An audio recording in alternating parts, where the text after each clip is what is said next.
ഈ വേനൽ ചൂടിനെ തണുപ്പിക്കാൻ പഴങ്കഞ്ഞി നമുക്ക് നോക്കിയാലോ.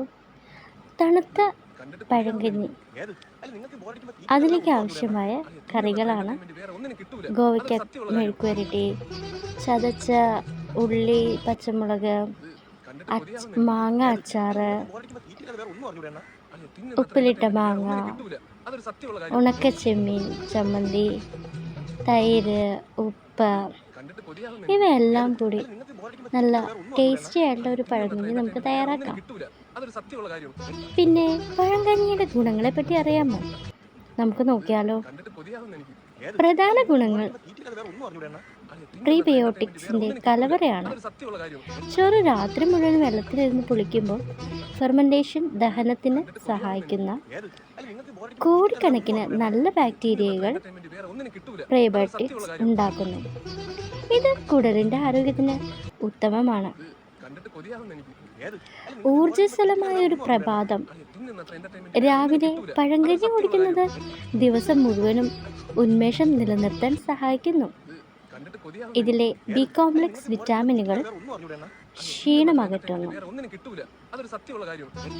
അടുത്തൊരു പ്രധാന പോയിന്റാണ് ശരീരത്തിന് തണുപ്പ്.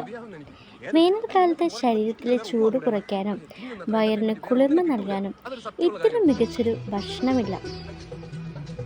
പ്രതിരോധ ശേഷി. സ്ഥിരമായി പഴങ്കഞ്ഞി കഴിക്കുന്നത് ശരീരത്തിൻ്റെ പ്രതിരോധ ശേഷി വർദ്ധിപ്പിക്കാൻ സഹായിക്കും. സൗന്ദര്യ സംരക്ഷണം. ചർമ്മത്തിൻ്റെ തിളക്കം വർദ്ധിപ്പിക്കാനും മുടി വളർച്ചയ്ക്കും ഇതിലടങ്ങിയിരിക്കുന്ന ഘടകങ്ങൾ ഗുണകരമാണ്. ഇത്രയധികം ഗുണങ്ങളുള്ള പഴങ്കഞ്ഞി വെറും ഒരു കഞ്ഞിയല്ല, ഒരു പോഷക കടലാണ്. അപ്പോൾ എല്ലാവരും ഇനി പഴങ്കഞ്ഞി കുടിക്കാൻ ട്രൈ ചെയ്തോളൂ. നല്ല ചൂട് പഴങ്കഞ്ഞിയിൽ എല്ലാ കറികളും ചേർത്ത് രാവിലെ ആസ്വദിച്ച് കഴിക്കുമ്പോൾ ഇത്രയധികം ഗുണങ്ങളുണ്ടെന്ന് നമ്മൾ ആരെങ്കിലും അറിഞ്ഞിരുന്നോ? അപ്പോൾ നിങ്ങളും എന്നെപ്പോലെ ഒരു പഴങ്കഞ്ഞി ലവറാണെങ്കിൽ ഉറപ്പായും ഈ വീഡിയോ കണ്ട് സബ്സ്ക്രൈബ് ചെയ്യുക.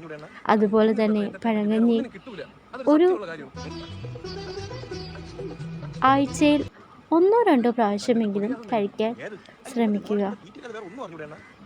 ശരിക്കും പറഞ്ഞാൽ ഏറ്റവും വളരെ അധികം ഇഷ്ടപ്പെടുന്നതും ഒരുപാട് ആസ്വദിച്ച് ഞാൻ കഴിക്കുന്നതുമാണ് നിങ്ങൾ കാണുന്നത്.